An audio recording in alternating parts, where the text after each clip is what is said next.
Bulandshahr report Javed Khan. Bhajpa के व्यापार प्रकोष्ठ प्रदेश संयोजक विनीत अग्रवाल शारदा पहुंचे खुर्जा। बोले, देश की जनता मन बना चुकी है। जिसने राष्ट्र को बढ़ाया है उसको देश की जनता तीसरी बार प्रधानमंत्री बनाने जा रही है। बसपा कांग्रेस खिसियानी बिल्ली खंबा नोचने वाली स्थिति हो गई है। सपा बसपा कांग्रेस की राजनीति जमीन खिसक चुकी है। मैं पूछना चाहता हूं समाजवादी पार्टी के मुखिया से, तुम्हारे 3 यार रहे हैं। आजम खान जेल में है, एक अतीक ऊपर चला गया, एक अंसारी ऊपर चला गया।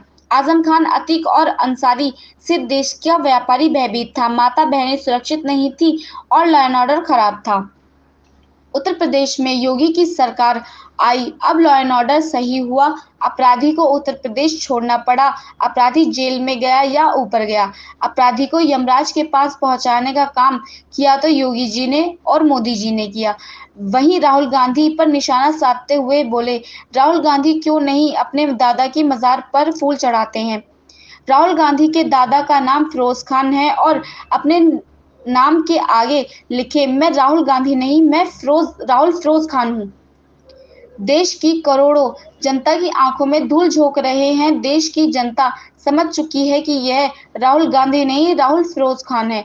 आपको अपने दादा का नाम लेने में शर्म क्यों आती है। जो अपने वंश का नहीं हुआ, अपने दादा का नहीं हुआ, वह देश की जनता का क्या हो जाएगा। इसलिए अमेठी से बाहर केरल भेज दिया गया। सोनिया गांधी को पता था कि मैं चुनाव नहीं जीत पाऊंगी, तो राज्यसभा चली गई। इनको रायबरेली अमेठी से उम्मीदवार नहीं मिला। राहुल और अखिलेश दोनों चचेरे भाई हैं क्या। दोनों में कोई रिश्ता है क्या। इंडिया गठबंधन नहीं है, यह अलीबाबा 40 चोर की बारात है। एक तरफ मोदी के रूप में पांडवों की सेना है, एक तरफ कांग्रेस की समाजवादी पार्टी के कौरवों की सेना है। देश की जनता फैसला करेगी।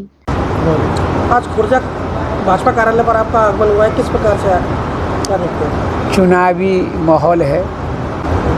देश में दो किस्म की राजनीति हो चुकी है।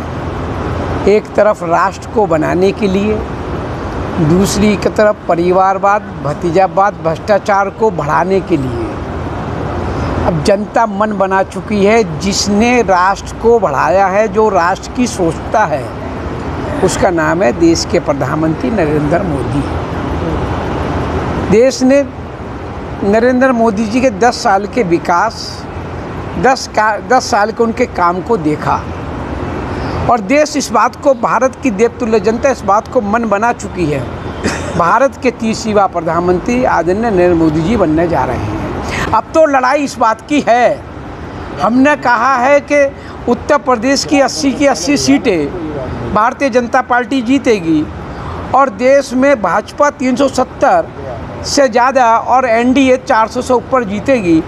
हम संकल्प पत्र जारी करते हैं, वो घोषणा पत्र जारी करते हैं और दूसरी पार्टियों का घोषणा पत्र डिघोषणा होता है और हमारा संकल्प पत्र जनता के लिए संकल्प होता है। पिछले संकल्प पत्र में हमने वादा किया था, धारा 370 कश्मीर से हटाएं तो हटाई। हमने वादा किया था मंदिर बना, भगवान श्री राम का मंदिर बनाएंगे, तो हमने बनाया। हमने इस बार वादा किया है कि माता बहनों को हम 3 करोड़ से ज़्यादा माता बहनों को हम लाडली योजना देंगे। अब माता बहनों को लखपति बनाएंगे। हमने कहा जीएसटी का सरलीकरण करेंगे। हमने कहा उद्यमी और एमएसएमई को बढ़ावा देंगे। हम करके दिखाएंगे। हम व्यापारी और नरेंद्र मोदी जी व्यापार के लिए, छोटे छोटे खुदरा दुकानदार के लिए, लघु उद्यमियों के लिए मान सम्मान स्वाभिमान के लड़ाई लड़ते हैं। ये समाजवादी पार्टी, बसपा, कांग्रेस खिसियानी बिल्ली खंबा नोचे वाली स्थिति हो रही है। ये सपा और कांग्रेस और बसपा, इनकी राजनीति जमीन खिसक चुकी। मैं पूछना चाहता हूँ समाजवादी पार्टी के मुखिया से कि तुम्हारे 3 यार हुए हैं।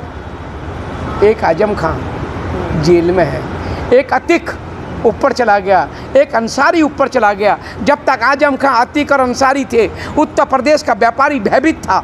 उत्तर प्रदेश का व्यापारी, आम जनमानस पलायन कर रहा था, माता बहनें सुरक्षित नहीं थी, लॉ एंड ऑर्डर खराब था। उत्तर प्रदेश में योगी की सरकार आई, 3 में से आजम खान बचे हैं, उनका अब योगी की सरकार आई तो लॉ एंड ऑर्डर सही हुआ। अपराधी या तो जेल में गया यह अपराधी को उत्तर प्रदेश छोड़ना पड़ा। यह अपराधी को यमराज के पास पहुंचाने का काम किया तो योगी ने किया, मोदी ने किया। और मैं पूछना चाहता हूं आपके माध्यम से राहुल गांधी साहब से, राहुल गांधी साहब, आप, अच्छा था, ये बच्चा पैदा होता है तो माँ कहती है ये तुम्हारे पिताजी हैं, ये तुम्हारे दादाजी हैं, ये तुम्हारे चाचे हैं। अच्छा, कुल और वंश का नाम किससे कहलाता है? कौन सा वंश आप बताइए? कुल का वंश दादा से कहलाता है ना।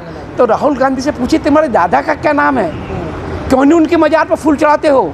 राहुल गांधी के दादा का नाम फिरोज़ खान है ना, तो फिरोज़ खान साहब की मजार पर फूल चढ़ाएं और अपने नाम क्या अगर लिखें कि मैं राहुल गांधी नहीं, मैं राहुल फिरोज़ खान हूँ, क्यों नहीं कहते? देश की 142 करोड़ देवतुल्य जनता की आंखों में धूल झोंक रहे हो, हाथों ससुली जाते हो। ये गलत काम है। मेरी जनता समझ चुकी है, देवतुल्य जनता समझ चुकी है कि ये राहुल गांधी नहीं है, ये राहुल फिरोज़ खान है। और राहुल, मैं तो कहता हूँ आपको अपने वंश का नाम लेने में, अपने दादा का नाम लेने में इतनी शर्म क्यों आती है? और जब अपने वंश का नहीं हुआ, जो अपने दादा का नहीं हुआ, वो देश की जनता का क्या हो जाएगा? इसलिए अमेठी से बाहर भेज के केरला अब भेज दिया गया। और अभी तक माननीय सोनिया गांधी जी चुनाव लड़ती थी रायबरेली से, उनको महसूस हो गया कि मैं यहाँ से जीत नहीं पाऊँगी, तो वो चली गई राज्यसभा। आज इनको रायबरेली अमेठी से भी से उम्मीदवार नहीं मिला। और रही राहुल, इनके दूसरे भाई की बात, भाई है ना दोनों, ये राहुल और नहीं, राहुल और अखिलेश दोनों चचेरे भाई हैं क्या, या दोनों में कोई रिश्ता है क्या? मुझे लगता है एक चाचा भतीजावाद में लड़ रहा है, एक भाई भतीजावाद में लड़ रहा है, परिवारवाद में लड़ रहा है। ये इंडी सरकार नहीं, ये इंडी गठबंधन नहीं है, ये एक अलीबाबा चालीस चोर की बारात है। एक तरफ मोदी के रूप में पांडवों की सेना है, एक तरफ कांग्रेस और समाजवादी पार्टी की कौरवों की सेना है। जनता फैसला करेगी।